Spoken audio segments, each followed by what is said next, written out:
దేవుణ్ణి విసర్జించిన వ్యక్తుల చెంతన మనము చేరి వారితో రాజీపడి జీవిస్తే దేవుడు చూస్తూ ఊరుకుంటాడా? దేవునికి వ్యతిరేకంగా జీవిస్తూ ఆయనకు ప్రతికూలంగా ఉన్నటువంటి వారి పరిస్థితి ఏమిటి? ఫలితంగా కలిగే తీవ్ర పరిణామాలు ఏ విధంగా ఉంటాయి? ఈ విషయాలను పరిశీలిద్దాం.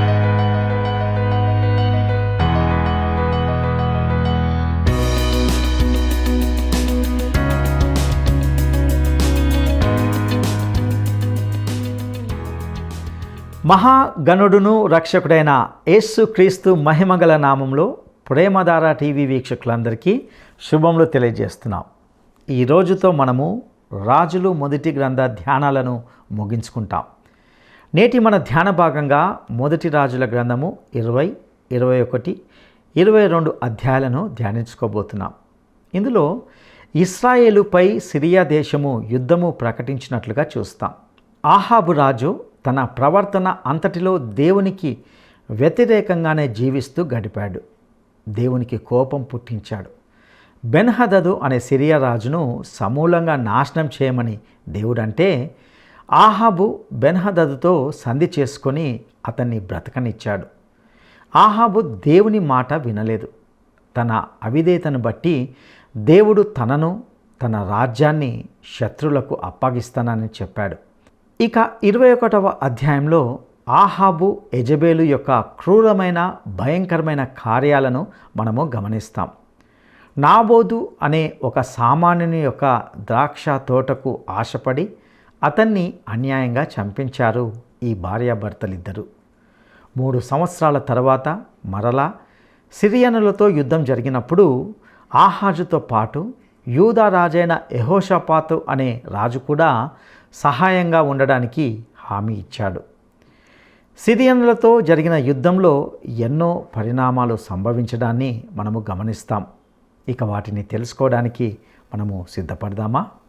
శ్రోతలు, ఈరోజు మన వాక్య పాఠ్య భాగం మొదటి రాజులు 20, 21, 22 అధ్యాయాలు. సావధానంగా వినండి. 20వ అధ్యాయంలో సిరియా ఇశ్రాయేలును ముట్టడించింది. అప్పటికే ఇశ్రాయేలు 2 రాజ్యాలుగా చీలిపోయి ఉంది. ఉత్తరాన 10 గోత్రాలు ఇశ్రాయేలు. వీరి అవిధేయతను దేవుడు శిక్షించాడు. వారు పశ్చాత్తప్తులైనప్పుడు రక్షించాడు. సిరియా రాజైన బెన్హదదు షోమ్రోనును ముట్టడించి యుద్ధం చేశాడు. బెన్హదదు అహాబుతో మంతనాలు జరిపాడు. బెన్హదదు యుద్ధానికి సిద్ధపడి ఉన్నాడు. ఇశ్రాయేలు రాజైన అహాబు నొద్దకు ఒక ప్రవక్త వచ్చి అన్నాడు, ఇది యెహోవా వాక్కు, నీకు జయం. రాజ్యాధిపతులైన యువకుల చేత ఇది జరుగుతుంది అన్నాడు యెహోవా. యుద్ధాన్ని నీవే ఆరంభించాలి అని దేవుడు ప్రవక్త ద్వారా చెప్పాడు. తన ప్రజల పక్షాన దేవుడు అహాబుకు ఈ వాగ్దానం ఇచ్చాడు. అహాబు ఎప్పటికైనా మారకపోతాడా అని దేవుడు కనిపెట్టి చూస్తున్నాడు. సరే, అహాబు యుద్ధంలో గెలిచాడు. దీనిని బట్టి అహాబు మారుమనస్సు పొంది ఉంటే ఎంతో బాగుండేది. సిరియనులు పారిపోయారు. బెన్హదదు తప్పించుకొని తాను పారిపోయాడు. అహాబు సిరియనులను హతం చేశాడు. సిరియనులతో అహాబు రాజు మరోసారి యుద్ధం చేయవలసి వచ్చింది. దేవుడు ఖండితంగా చెప్పాడు, ఒకసారి నీకు విజయం నేను ప్రసాదించాను, అది కేవలం నా కృపే. ఇప్పటికైనా నీవు బయలు పూజ మానేయి, నేనే సజీవ దేవుణ్ణని ఈ విధంగా నిరూపించుకో. సరే, ఇశ్రాయేలు వారందరూ యుద్ధానికి తారసిల్లారు. దేశాన్ని సిరియన్లు కప్పేశారు. దేవుడు ప్రవక్త ద్వారా అహాబుతో మాట్లాడాడు. యెహోవా కొండలకు లోయలకు దేవుడు, ఈ గొప్ప సమూహాన్ని నీ చేతికి అప్పగిస్తాను. అయితే ఏం జరిగింది? బెన్హదదును అహాబు సంహరించలేకపోయాడు. అహాబు బెన్హదదుతో సంధి చేసుకున్నాడు. శత్రువులను నిర్మూలం చేయమన్నప్పుడు అహాబు దేవుని మాట వినలేదు. పాపముతో రాజీ పడకూడదు. అహాబులో రాజీ మనస్తత్వముంది. దేవుడు అహాబును గద్దించాడు.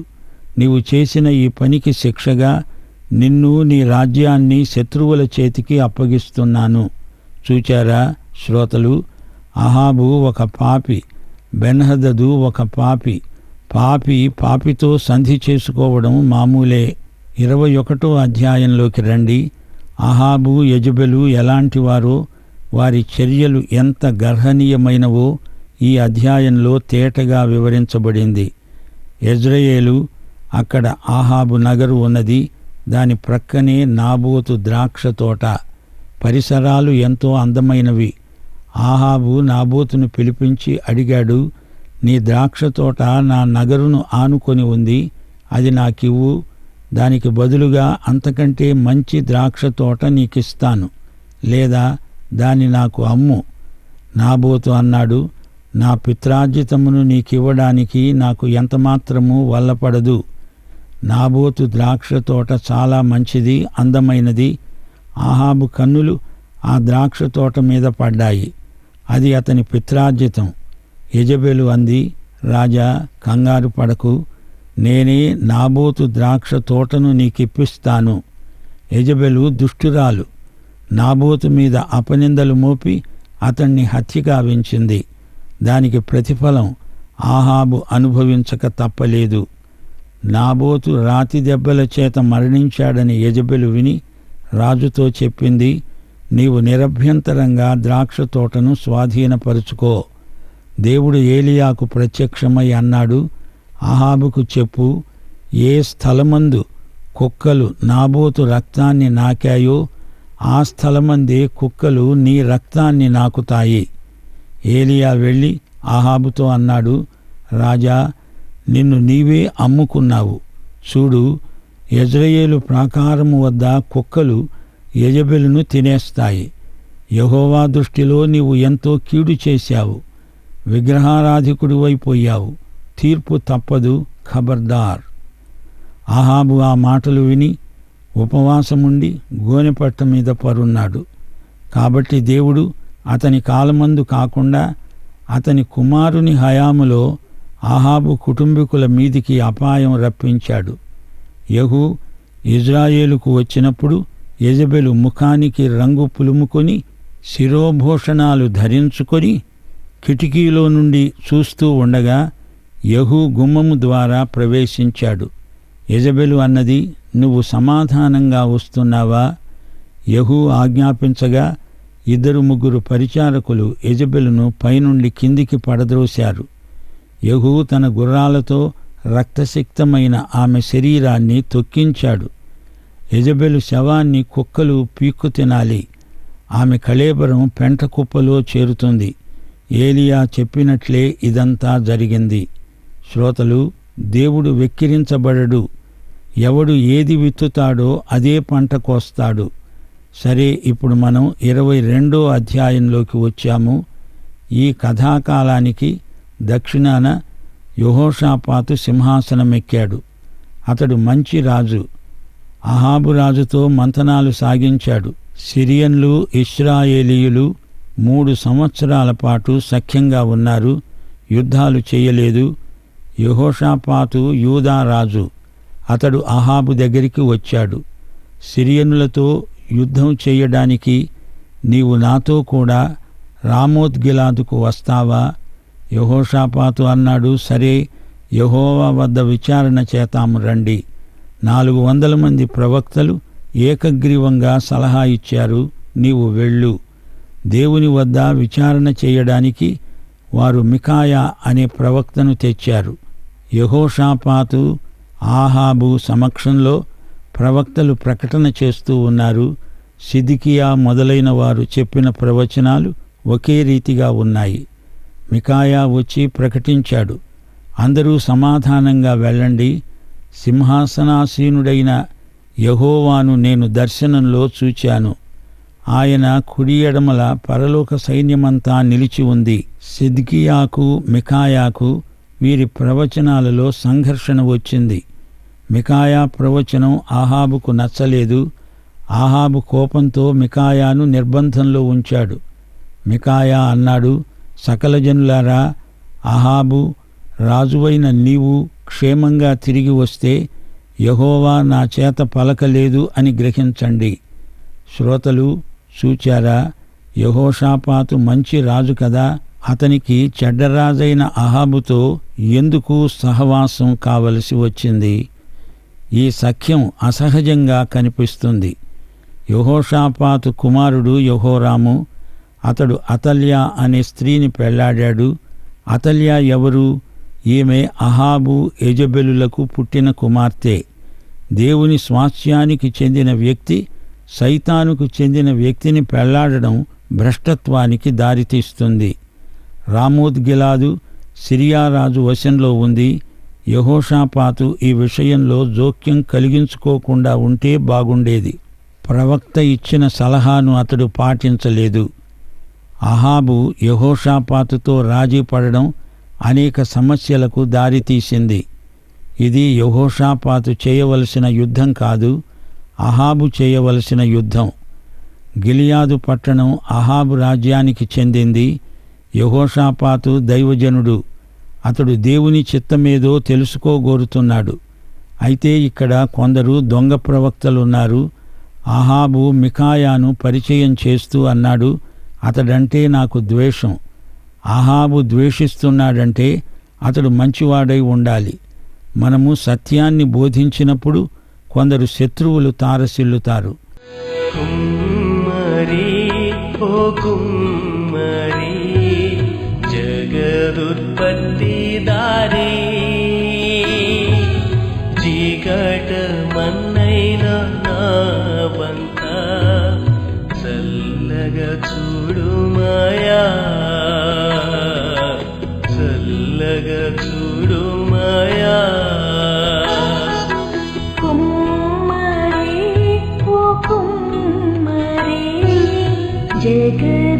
జగదుత్పత్తిదారి చీకట మన్నైన నా వంక చల్లగా చూడు మాయా, చల్లగా చూడు మాయా.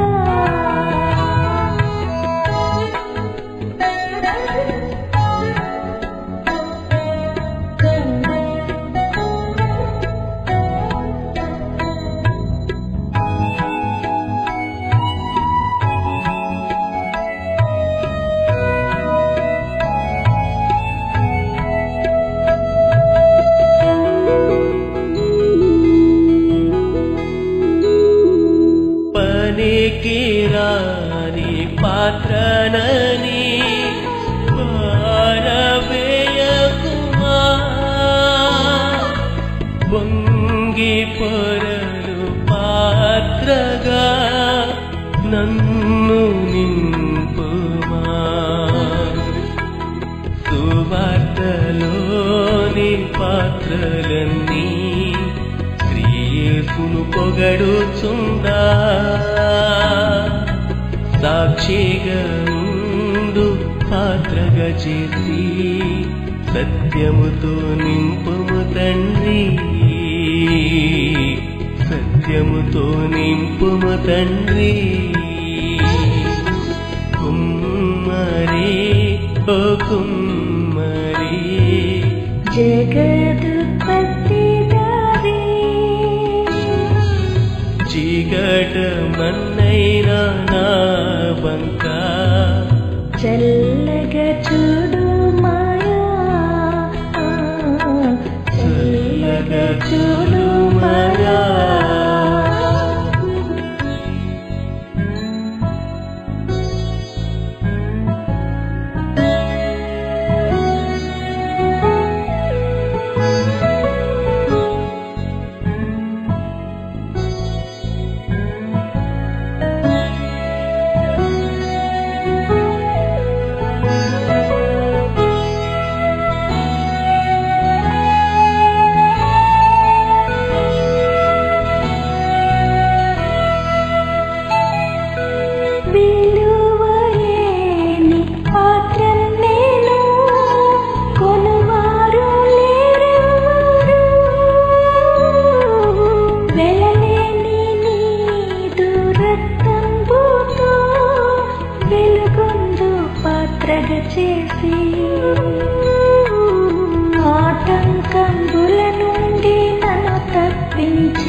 సరిచేసేవాడు మయా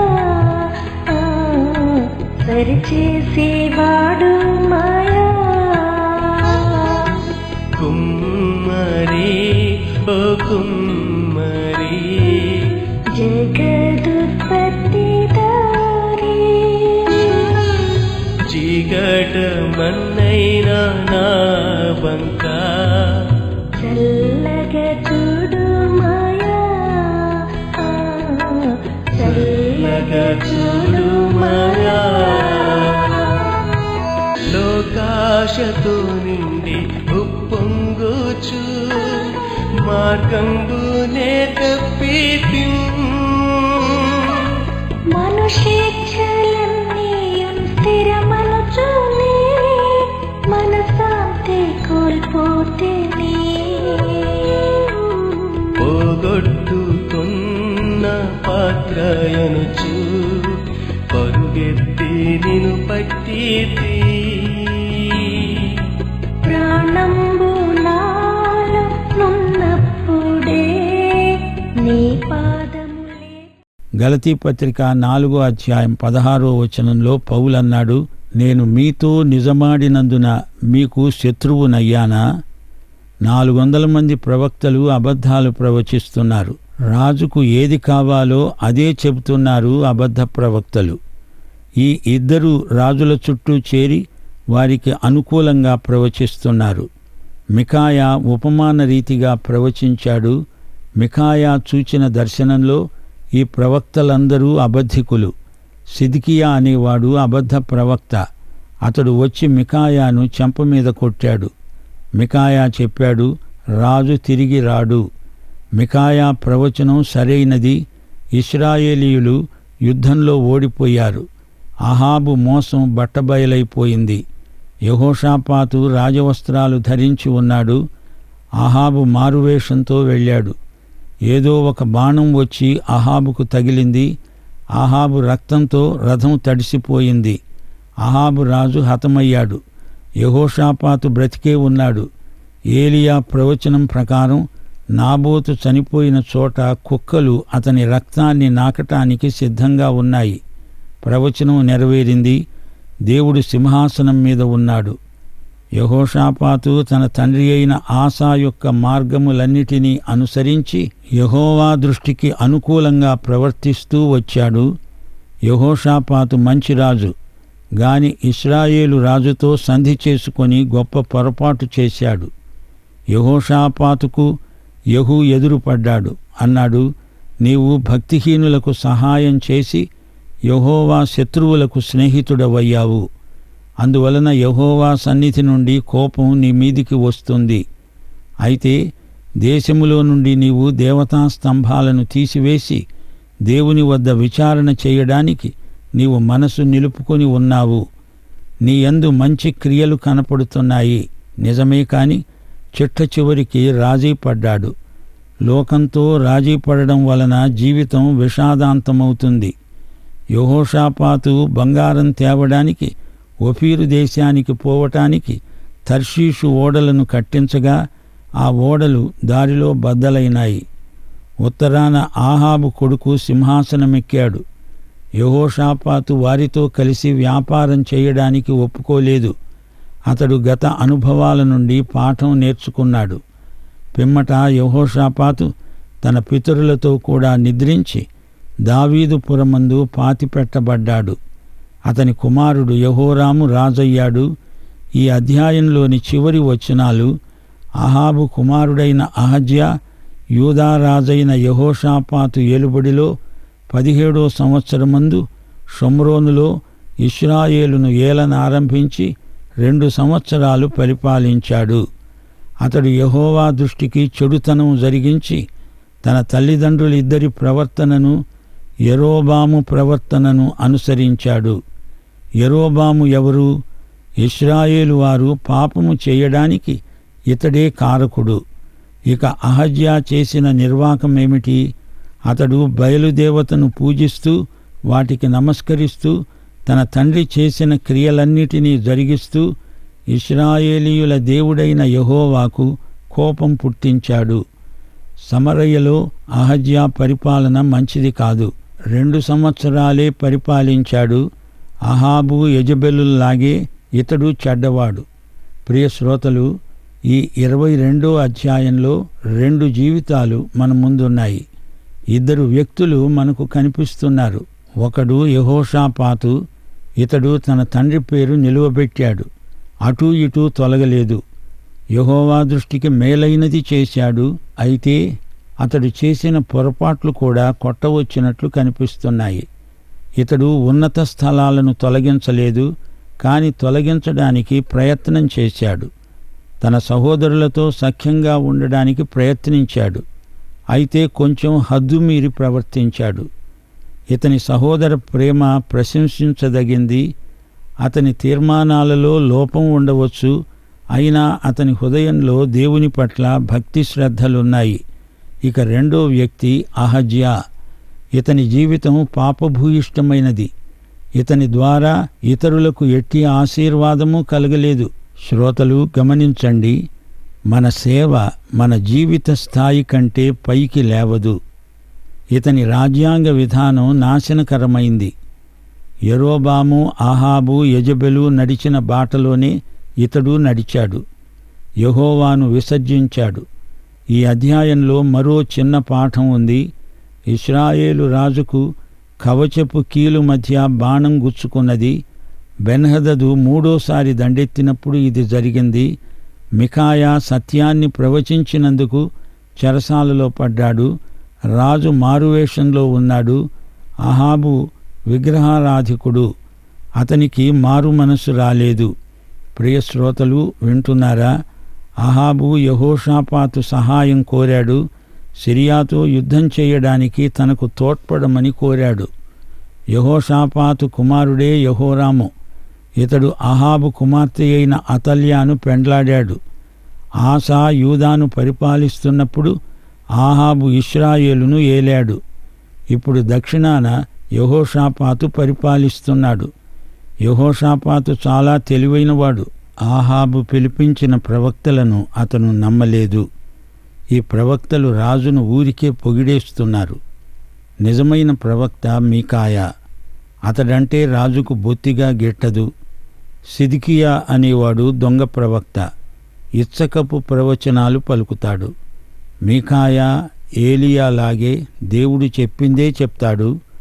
అహాబు రాజుకు దేవుని మాట కంటే అబద్ధ ప్రవక్తల మాటలు నచ్చుతాయి.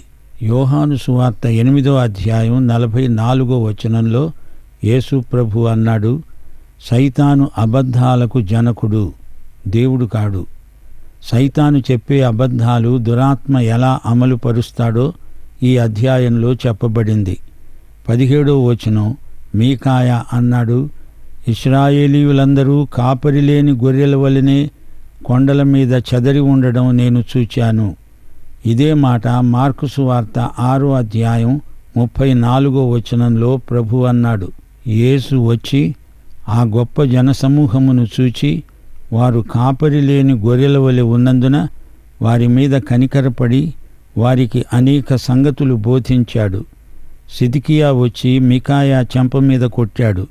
చెంపదెబ్బ గొప్ప అవమానం. తాను దొంగ ప్రవక్త అయి ఉండి తాను చెప్పిందే నిజమని బుకాయిస్తున్నాడు. దొంగ బోధకులకు దురాత్మ నడుపుదల ఉంటుంది. సిద్కియా మికాయాను బెదిరిస్తున్నాడు. దురాత్మకు లోబడమని ఒత్తిడి తెస్తున్నాడు. నీది నిజమైతే రుజువు చేసుకో అని సవాలు చేస్తున్నాడు. ఏది ఏమైనా సత్యమే జయిస్తుంది, అబద్ధం ఓడిపోతుంది. యెహోషాపాతు దక్షిణాది రాజ్యాన్ని సమర్థవంతంగా పాలించాడు. యూదాను ఏలిన 4వ రాజు. తన తండ్రి అయిన ఆసాలాగే భక్తి గలవాడు. అహాబు, యెజెబెలు దంపతులకు పుట్టిన అహజ్యా ఇశ్రాయేలుకు 8వ రాజు. అహజ్యా తన తల్లిదండ్రులలాగే చెడ్డవాడు. ప్రియ శ్రోతలు వింటున్నారా? భక్తిగల వ్యక్తి దేవుని యందు విశ్వాసము గలవాడై తన సౌశీల్యమందు దేవుణ్ణి మహిమపరుస్తాడు. దేవునికి విశ్వసనీయుడై బ్రతుకుతాడు. లోకము నుండి తనను తాను ప్రత్యేకించుకొని బ్రతుకుతాడు. దేవుడు నిన్ను హెచ్చించిన కొద్దీ నీలో వినయశీలం అధికమవ్వాలి. లోకమును జయించే విజయము మన విశ్వాసమే. నిజమైన జ్ఞానానికి మూలము దేవుడే. దేవుని యందలి భయభక్తులే జ్ఞానానికి మూలం. మన హృదయాలు పూర్తిగా దేవునికి లోబడినప్పుడే దేవుడు నీ భక్తిని గుర్తిస్తాడు. ఆషామాషిగా దేవుణ్ణి ప్రేమించేవారు భక్తి గలవారు కారు. ఈ సత్యాలు మొదటి రాజుల గ్రంథంలో మనకు ఆయా వ్యక్తుల ద్వారా స్పష్టం చేయబడినాయి. పాఠం ఇంతటితో సమాప్తం. మన ప్రభు అయిన యేసుక్రీస్తు వారి దివ్యకృప, తండ్రి అయిన దేవుని పరమ ప్రేమ, పరిశుద్ధాత్మ యొక్క అన్యోన్య సహవాసము మనకందరికీ సదాకాలము తోడై ఉండునుగాక. ఆమేన్.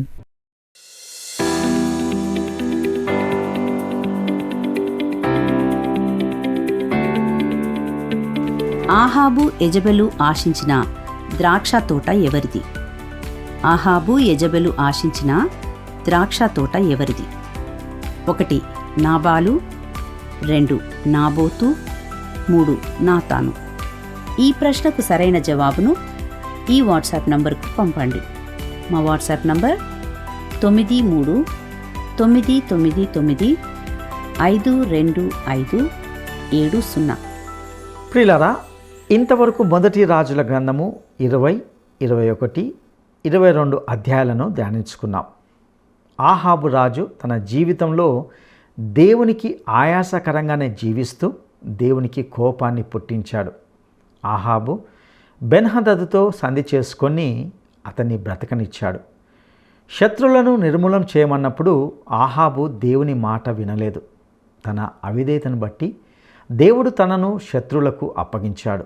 ఆహాబు, యెజెబెలు, నాబోతు అనే వ్యక్తిని అన్యాయంగా చంపించారు. దేవుడు వారికి తీర్పు తీర్చినట్టుగా ఇందులో చూశాం. పాపముతో మనము రాజీ పడకూడదు. అయితే ఆహాబులో రాజీ పడే మనస్తత్వం ఉన్నది. ఒక పాపిగా ఆహాబు మరొక పాపి అయిన బెన్హదదుతో సంధి చేసుకోవడం మామూలే. యెహోషాపాతు వాస్తవానికి ఒక మంచి రాజుగా ఉండి తన తండ్రి అయిన ఆసా యొక్క మార్గములన్నిటిని అనుసరించి యెహోవా దృష్టికి అనుకూలంగా ప్రవర్తిస్తూ వచ్చాడు. అతడు ఆహాబుతో జతకట్టినప్పుడు, అనగా తనతో సంధి చేసుకున్నప్పుడు తగిన ప్రతికూల పరిస్థితులను చవి చూడవలసి వచ్చింది. భక్తిహీనులకు సహాయం చేయడం ద్వారా దేవుని కోపానికి గురయ్యాడు. ఏది ఏమైనప్పటికీ యెహోషాపాతు తన తండ్రి పేరు నిలబెట్టాడు. యెహోవా దృష్టికి మేలైనది చేశాడు. అటు ఇటు తొలగలేదు. అబద్ధపు ప్రవక్తల మాటలను నమ్మడానికి ససేమిరా ఇష్టపడలేదు. అతని హృదయంలో దేవుని పట్ల భక్తి శ్రద్ధలు ఉన్నాయి. ఇక మరొక వైపు ఆహాబు, యెజెబెలు, అహజ్యా వీరందరూ దేవుణ్ణి విసర్జించారు. దేవునికి వ్యతిరేకంగా చెడు నడత నడిచారు. ఫలితంగా తీవ్ర పరిణామాలను ఎదుర్కొన్నారు. కాబట్టి ప్రియ సహోదరుడా, సహోదరి, ఈ రాజుల గ్రంథంలోని రాజుల జీవితాలు మనందరికీ గొప్ప హెచ్చరికగా, మనలను సరిచేసేవిగా ఉండాలని మనస్ఫూర్తిగా కోరుకుంటున్నాం. ఇంతటితో రాజుల మొదటి గ్రంథ ధ్యానాలను ముగించుకుంటున్నాం. వచ్చే తరగతిలో రాజుల 2వ గ్రంథ ధ్యానాలను ప్రారంభించుకుంటాం. అంతవరకు సత్యవంతుడైన దేవుడు మనలను కాచి కాపాడునుగాక. దైవాశీస్సులు.